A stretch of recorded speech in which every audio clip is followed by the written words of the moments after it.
Hundreds gathered in Charlottesville, Virginia Wednesday night for a march for peace, less than a week after a scene filled with hate and chaos.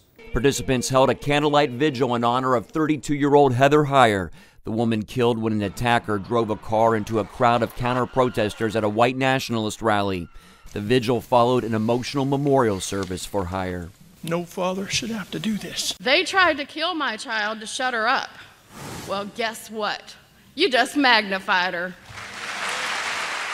President Trump tweeted about Heyer, calling her beautiful and incredible and a truly special young woman.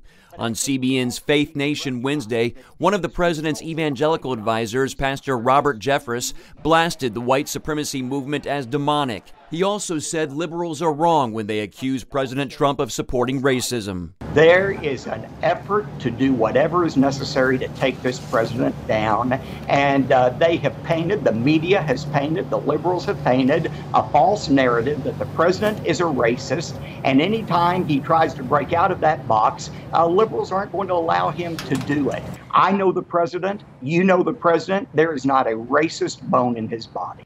And evangelist Franklin Graham said Satan is to blame for the racist riots, not the president. But the president's news conference comments on the violence in Charlottesville have sparked outrage across the country. I think there's blame on both sides. You look at both sides.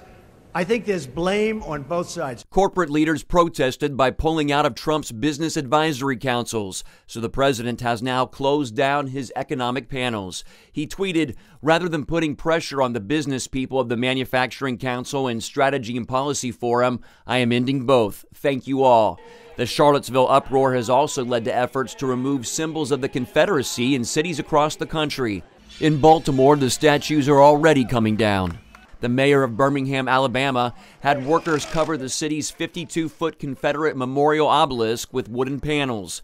And in Norfolk, Virginia, a large crowd gathered Wednesday evening at the Confederate monument for a peaceful protest. I'm here to support equality. I believe in 2017 we've progressed so much as a society that we should not allow the freedom of speech to encourage hate and to produce hate.